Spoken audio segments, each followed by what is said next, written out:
Hi, welcome to Craft It Sweetly. I'm Deanna. Thanks so much for being here. Happy New Year, everybody. So, off to a dazzling new book folding idea. I haven't seen it done previously, so hopefully this will inspire you to do something a little different and add a little bit of bling to your projects. So the pattern I've already started on the book. I won't go into too much detail because I've done several videos on the process of applying these, but just quickly, this is part of the pattern. It's actually the last two strips. I ink saver as usual for me, and this one I've already scored. So this I've actually trimmed all around. I saw Suzanne do in one of her videos where she was cutting all around and then just marking the back of the pages with the page numbers. And previously I was very paranoid about cutting off the bottom strip because I thought, well, once I do that, I'm gonna knock everything over and everything will be one big scramble and I'll never find one or the other, you know, which strip goes where. So I thought, I am not cutting off the bottom strip, and Suzanne inspired me to do so, and I marked the back of the pattern with pencil very lightly what the strips are, so if I ever drop one I know exactly where I am. And it did actually speed up the process, so thank you, Suzanne, for that idea. Alright, so I have this pattern here. I'm using my combo of the Caterpillar Crease and Caterpillar Glow, which I swear is like sliced bread invention here, and I score all of my strips up here using this channel in the scoring guide. So I've done a video on this as well. I'll link it below in the comments, as well as all the tools that I use. This pattern I created using the Foto Book Art app, which if you have not tried yet, please give it a try. It really is a time saver. So I have all of these marked, or I don't yet, but it's so fast to score them because I can see where the line is right down the middle here,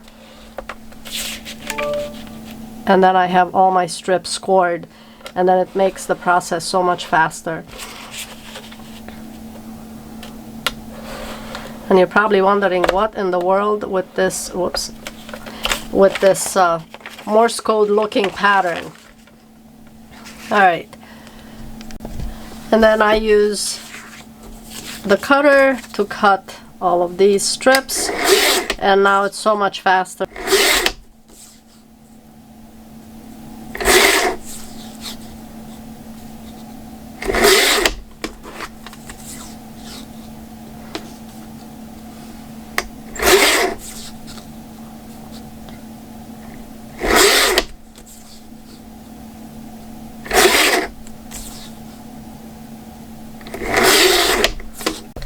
This strange looking design will end up looking like this. So it's almost like a drawing on the book. So I'll show you real quick as far as my application of the strips here. Okay, so I'm using double-sided tape, just a little bit at the top and at the bottom. And I guess I should fold one of these strips beforehand. I meant just to show you real quick. So this is scored, it goes on pretty quick, pretty easily, and then just give it a press. So now, you know, if you get it all mixed up, it does have the number on the bottom, and you know exactly where which side is up.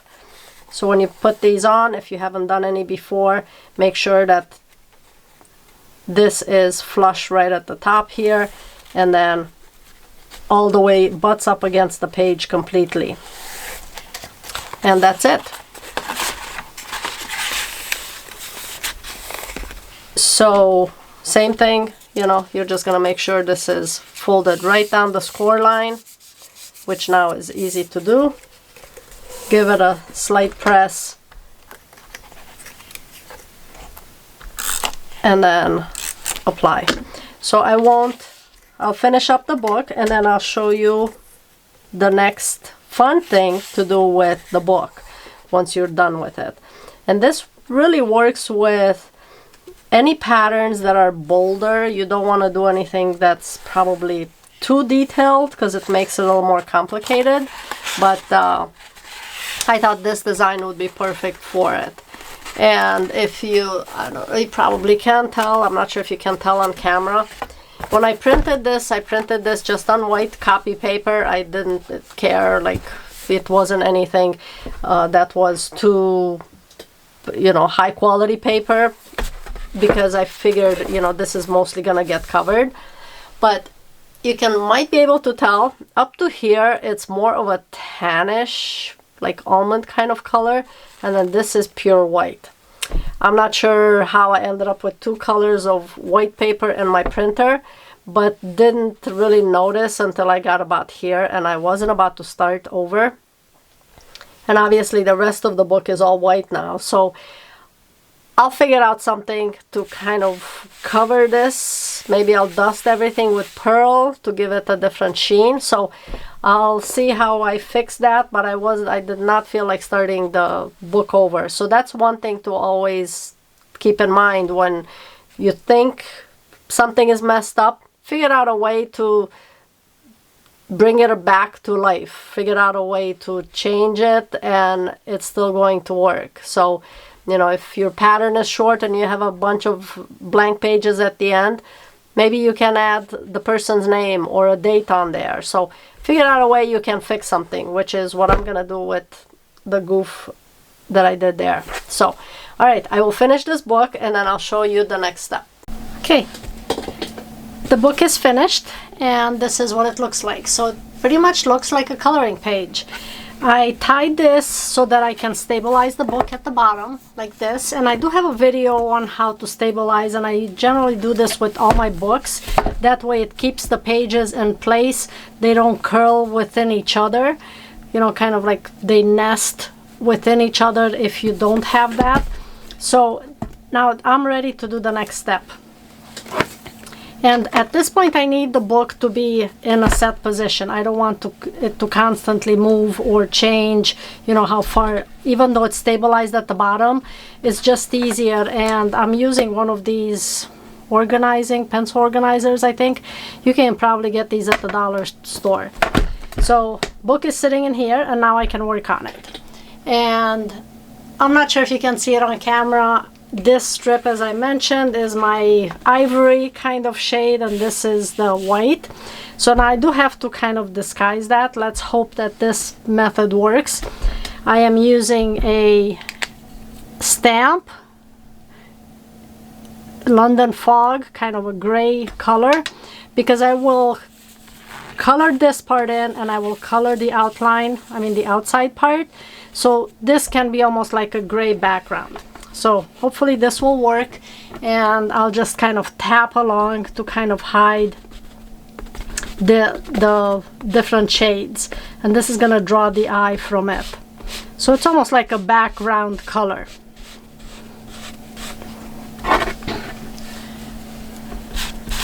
And I'm doing this for the whole book.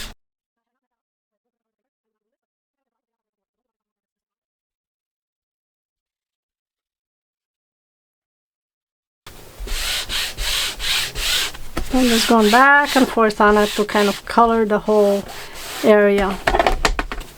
And you'll see this really won't be, once I'm done with what I'm doing next, you really won't be able to tell, you know, the streaks on it, and it just gives it a little more depth and dimension.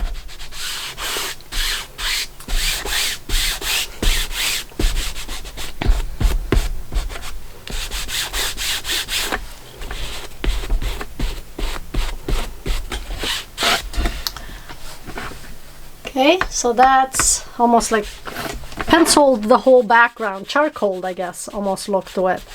I may have to get the charcoals out and see if I need to add any more touches. Okay, that should work. Let's see, this area looks like there's too much white, so let me go back and tap it in some more. Any other area? I think that should be good.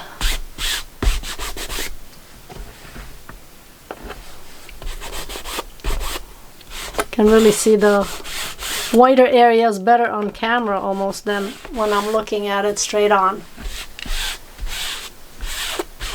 All right, now the next step is diamond dots. Now for diamond dots, I am using leftover diamond dots that I've had from other projects, and then I'm also using some other diamond dots that I picked up. Actually, I think I picked these up at Goodwill. You know, they were just some random diamond dots.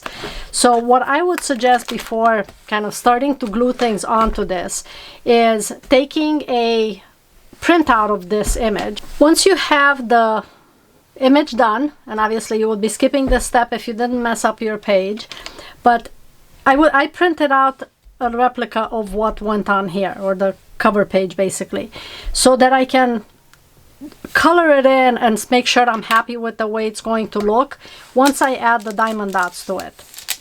So that will be the next step, is adding diamond dots. I've kind of picked out what I want to add. I just want to make sure I'm happy with the layout before I actually commit to the book. So I got some markers. They won't be, let's see, that's more, yes, that's close to a yellow there. So this is pretty close to that shade right there. You know, so you can color in, and this is like an extra fun thing to do. You can color this as well.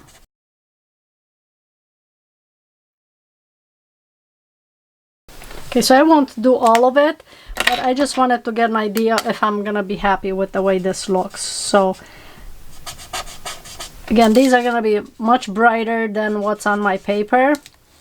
Okay, so something like that, and then the outer part will be blues and greens.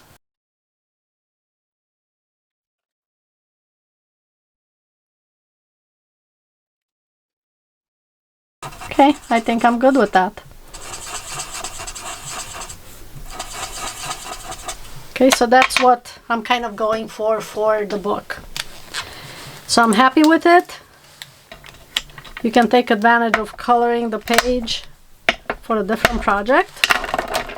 All right. If you've used diamond dots before, then you know the tools and things that it comes with.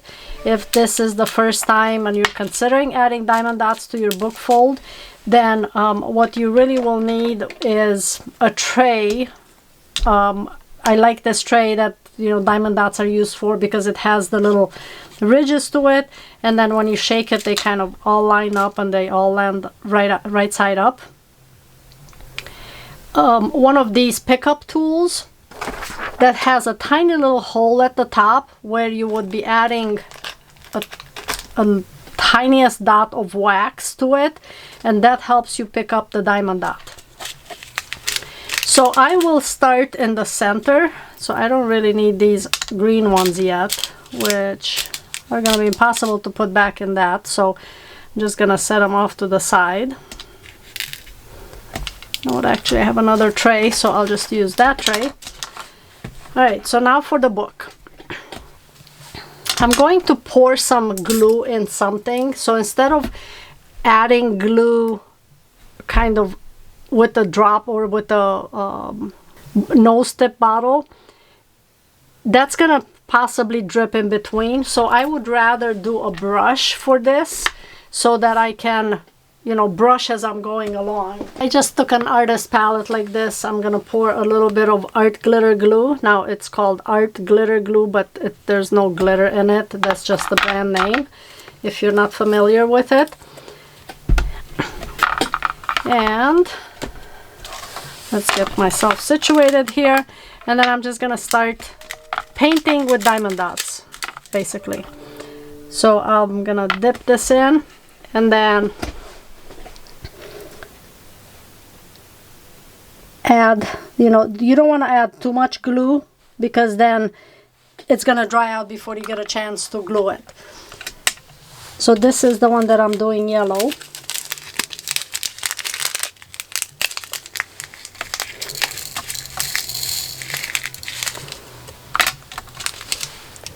And I've poured out my diamond dots, and I'll probably just set it up here so that it's easy to pick up. And when you shake this, that's how they all land face up.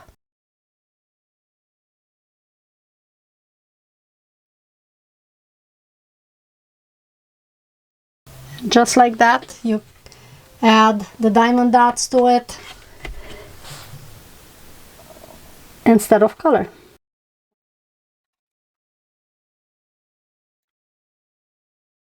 The nice thing with the art glitter glue is that it does dry clear, so it looks white right now, but then once it dries, obviously it'll be clear, so no need to worry about, you know, if you have a little excess in between them.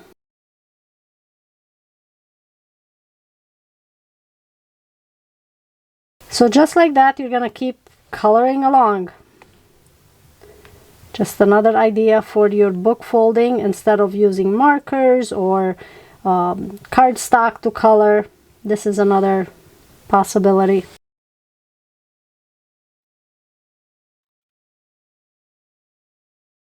So I'm just gonna continue adding the diamond dots in and paint the color, and then I'll check back in. So I wanted to show you the progress so far. And that's how the flower is coming together. So you can, I don't know if you can see the sparkle on camera there, but it is really pretty. So I'll finish the rest of the design and then show you the finished project. With the book now complete, I wanted to show you the finished design. And there it is. So look at the nice sparkle happening. It's even more beautiful in person with the lighting. Let's see, I can get some of the sparkles on the flower. But really easy to do. Now I can link this pattern. I'll post it in my Etsy shop, but you can also, I'll do a referral link if you're interested in looking for your own coloring kind of page on Creative Fabrica. A lot of designs. Now the one thing you probably don't want to try and do is something that's super intricate, unless you're doing a lot of pages to the book. Now this had, I don't even remember how many pages it was. Let's see if I can still see. I glued everything down, stabilized it, so it's like 280 pages, I think, is what it was. And I added the stabilizer at the bottom so that it stays at a particular opening. But really interesting design, adding this to it, adding the diamond dots. So just another option for your book folding, another way to embellish. If you have any questions, please comment below. I would love to see if you create any design using this technique. And look forward to seeing your projects. Thanks so much for watching, and I will see you in the next project.